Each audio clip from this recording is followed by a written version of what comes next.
10వ తరగతి విద్యార్థులకు ఇది నిజంగా శుభవార్త అని చెప్పొచ్చు. విద్యార్థులకే కాదు, ఉపాధ్యాయులకు కూడా ఇది శుభవార్తనే.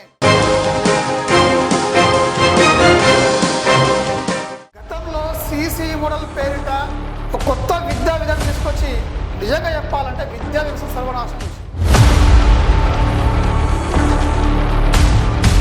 20 మార్కుల కోసం ఒక విద్యార్థి నెత్తిన మోయలేని భారాన్ని పెట్టి FA1, FA2, FA3, FA4 అని 4 ఎగ్జామ్లు పెట్టి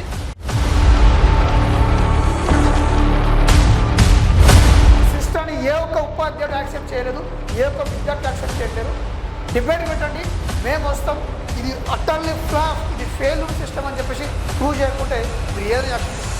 ఇది నా సవాల్.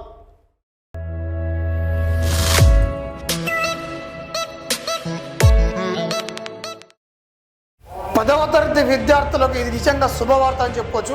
విద్యార్థులకే కాదు, ఉపాధ్యాయులకు కూడా ఇది శుభవార్తనే. గతంలో సిసి మోడల్ పేరిట ఒక కొత్త విద్యా విధానం తీసుకొచ్చి నిజంగా చెప్పాలంటే విద్యా వ్యవస్థ సర్వనాశనం చేసింది. 10వ తరగతి విద్యార్థులకు ఎంత నరకం అంటే ఆ సిస్టము. మనం చూస్తే 10వ తరగతి విద్యార్థులకి ఇంటర్నల్ మార్క్స్ అని చెప్పేసి 20 మార్కులకు ఇచ్చారు.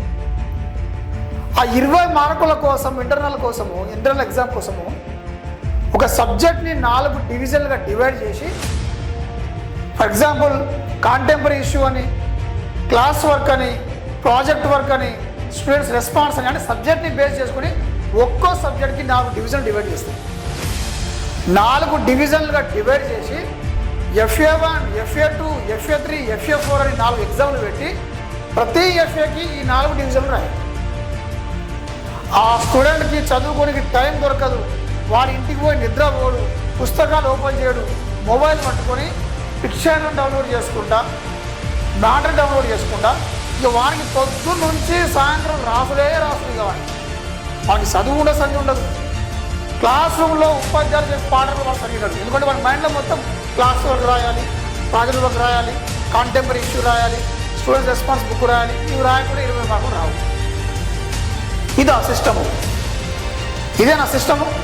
20 మార్కుల కోసం ఒక విద్యార్థి వ్యక్తిన మోయలేని భారాన్ని పెట్టి FA1, FA2, FA3, FA4 అని 4 ఎగ్జామ్లు పెట్టి ఆ 4 ఎగ్జామ్లలో ఒక్కో సబ్జెక్ట్కి 5 మార్క్స్ రావాలంటే, ఒక డివిజన్కి 5 మార్క్స్ రావాలంటే ఏం చేయాలి? వీడు రాత్రంతా ఇంట్లో కూర్చోవాలి, రాసుకుంటూ కూర్చోవాలి. ఇక వాడు చదువు ఉండదు, ఇక వాడికి చదువు ఉండదు, ఏముండదు. వానికి వాడు రాయలేదనుకో, క్లాస్ రూమ్లో రాగానే టీచర్లు ఏం చేస్తారు? అరే నువ్వు FA1లో ప్రాజెక్ట్ వర్క్ రాలేదురా, నీకు 5 మార్క్స్ కట్టు. అరే నువ్వు FA1లో కాంటెంపరీ ఇష్యూ రాలేదురా, నీకు 5 మార్క్స్ కట్టు. ఇది ఎక్కడి చదివి, ఇది ఎక్కడి వ్యవస్థ ఇది? నిజంగా రేవంత్ రెడ్డి గారి గవర్నమెంట్ చాలా మంచి నిర్ణయం తీసుకుంది, విద్యాశాఖ చాలా మంచి నిర్ణయం తీసుకుంది. దీన్ని ప్రతి ఒక్కరు అప్డేట్ చేయాల్సింది. నేను కాదు, యావత్తు తెలంగాణలో ఉన్న ప్రతి ఒక్క 10వ తరగతి విద్యార్థి, ప్రతి ఒక్క ఉపాధ్యాయులు కూడా దీన్ని హర్షిస్తారు. చాలా గౌరవం. అసలు ఆ క్లాస్ రూమ్లో కూడా చెప్పారు పంతులందరూ కలిసి. క్లాసులు చెప్పడం మానేసి రాయిస్తుంది. వాడికి జూన్ నుంచి జనవరి, ఫిబ్రవరి వరకు వాడు రాసులే రాదు, చదువు లేదు, ఏం లేదు. ఆ సిస్టమ్ పోవడమే మంచి పని. రెండవది గ్రేడ్ సిస్టమ్.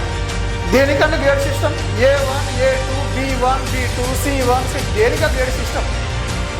100 మార్కులు ఎగ్జామ్ పేపర్ పెట్టాలి.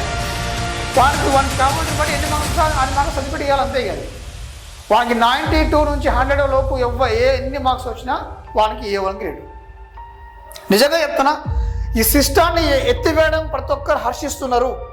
యావత్తు తెలంగాణ. అంటే ఆ బాధ ఎవరికి తెలుసు అంటే టీచర్లకు తెలుసు, విద్యార్థులకు తెలుసు. ఆ ఇంటర్నల్ మార్క్స్ వల్ల జరిగేటువంటి ఘోరాలు, ఆ ఇబ్బందులన్నీ కూడా. రెండవది, ఈ సిలబస్ కూడా మార్చాల్సిన అవసరం ఉంది.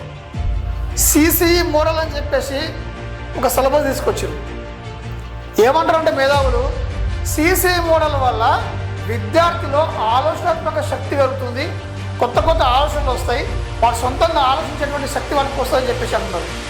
వీరి ఆలోచన శక్తి ఏమో కానీ డిసిప్లిన్ మాత్రం సర్వనాశనం వేసుకున్నారు. మీరు ఎవరు చూడండి, నేను డిబేట్ కూర్చుంటా. సిసి మోడల్ విద్యా విధానం వల్ల పాఠశాలల్లో డిసిప్లిన్ లేకుండా పోయింది. 100 మంది ఉపాధ్యాయులను కూర్చోబెట్టండి, వాళ్ళని పర్సనల్గా మీరు వాళ్ళ అభిప్రాయాన్ని అడగండి. దేనికి ఆ సిసి మోడల్? కంటెంట్ ఉండదు, కాన్సెప్ట్ కాన్సెప్ట్ ఉండదు. సిలబస్లో కంటెంట్ ఉండే కాన్సెప్ట్ ఉండదు, కాన్సెప్ట్ ఉండే కంటెంట్ ఉండదు. ఇది ఈ సిలబస్ విద్యార్థులకు కావాల్సింది.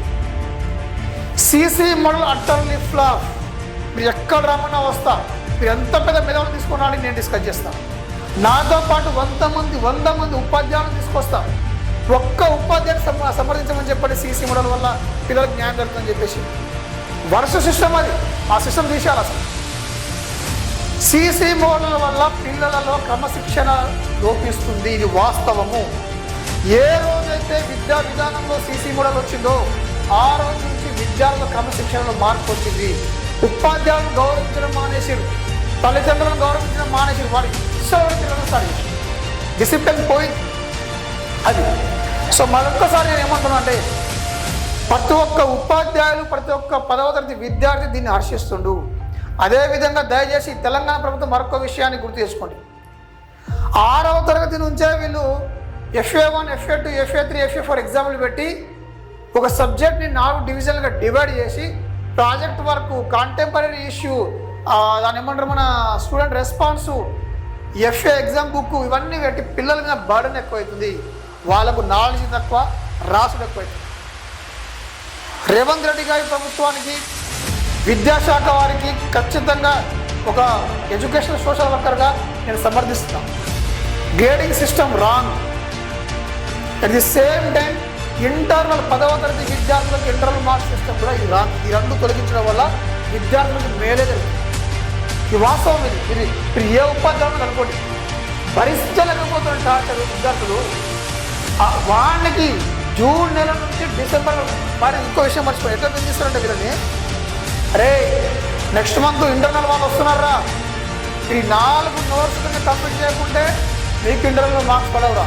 వాళ్ళు డిప్రెషన్కి లోన్ అయ్యి ప్రిపరేషన్ ఉండదు, ఇక వాళ్ళు చదువులే ఉండదు, ఇక ప్రిపరేషన్ ఉండదు, కూడా అవన్నీ పక్కన పెట్టేస్తారు. ఇక రాస్తారు, ఇక వాళ్ళు రాస్తారు, ఇంటికి పోగానే వాళ్ళ డాడీ మొదటి ఫోన్ చేసుకుంటారు.